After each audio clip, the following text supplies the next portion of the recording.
ডিসেম্বরের প্রথম সপ্তাহে দীঘা আসতে পারেন মুখ্যমন্ত্রী। মন্দারমণির হোটেল ভাঙা নিয়ে চাপান্তরের মধ্যে দীঘায় আসছেন মমতা ব্যানার্জি। শোনা যাচ্ছে ডিসেম্বরের প্রথম সপ্তাহের দিকেই দীঘায় আসতে পারেন মুখ্যমন্ত্রী মমতা বন্দ্যোপাধ্যায়। জেলা সদরে প্রশাসনিক বৈঠকের পাশাপাশি দীঘায় জগন্নাথ মন্দিরের কাজও খতিয়ে দেখতে পারেন বলে জানা যাচ্ছে। মমতা বন্দ্যোপাধ্যায়ের আগমনের খবর সামনে আসতেই তৎপরতা শুরু হয়ে গিয়েছে জেলা প্রশাসন ও রাজনৈতিক মহলেও। মন্দারমণি ও সংলগ্ন এলাকায় সমুদ্র তীরবর্তী হোটেল ভাঙা নিয়ে চাপান্তর চলছে। অভিযোগ, উপকূল বিধি লঙ্ঘন করে গজিয়ে উঠেছে 140টি হোটেল। সেগুলি ভাঙার নির্দেশ দিয়েছিল পরিবেশ আদালত। তোড়জোড়ও শুরু হয়ে যায়, যদিও এরই মধ্যে জল গড়ায় কলকাতা হাইকোর্টে আসে স্থগিতাদেশ। এর মধ্যে জানা যাচ্ছে ডিসেম্বরের প্রথম সপ্তাহের দিকেই দীঘায় আসতে পারেন মুখ্যমন্ত্রী মমতা বন্দ্যোপাধ্যায়। জেলা সদরে প্রশাসনিক বৈঠকের পাশাপাশি দীঘায় জগন্নাথ মন্দিরের কাজও খতিয়ে দেখতে পারেন বলে জানা যাচ্ছে। মমতার আগমনের খবর আসতে তৎপরতা শুরু হয়ে গিয়েছে জেলা প্রশাসনের অন্দরেও। মমতার কাছে হোটেল মালিকরাও নানান দাবি দাবা রাখতে পারেন বলে জানা যাচ্ছে।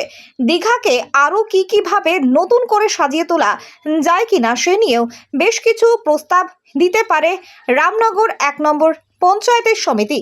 জাহাঙ্গীর বাদশাহ report, JB live news.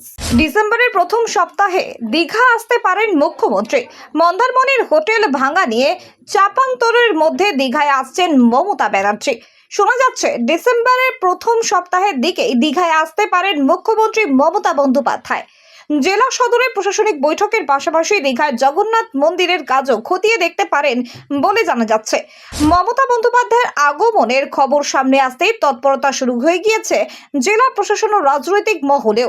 Mandarmani ও সংলগ্ন এলাকায় সমুদ্র তীরবর্তী হোটেল ভাঙা নিয়ে চাপান্তর চলছে। অভিযোগ, উপকূল বিধি লঙ্ঘন করে গজিয়ে উঠেছে 140টি হোটেল।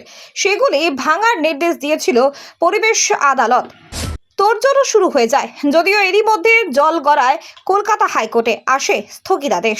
এর মধ্যে জানা যাচ্ছে ডিসেম্বরের প্রথম সপ্তাহের দিকেই দীঘায় আসতে পারেন মুখ্যমন্ত্রী মমতা বন্দ্যোপাধ্যায়। জেলা সদরে প্রশাসনিক বৈঠকের পাশাপাশি দীঘায় জগন্নাথ মন্দিরের কাজও খতিয়ে দেখতে পারেন বলে জানা যাচ্ছে। মমতার আগমনের খবর আসতে তৎপরতা শুরু হয়ে গিয়েছে জেলা প্রশাসনের অন্দরেও। মমতার কাছে হোটেল মালিকরাও নানান দাবি দাবা রাখতে পারেন বলে জানা যাচ্ছে। দীঘাকে আরও কিভাবে নতুন করে সাজিয়ে তোলা যায় কিনা সে নিয়েও বেশ কিছু প্রস্তাব দিতে পারে রামনগর 1 নম্বর পঞ্চায়েতের সমিতি। জাহাঙ্গীর বাদশাহ রিপোর্ট, জেবি লাইভ নিউজ।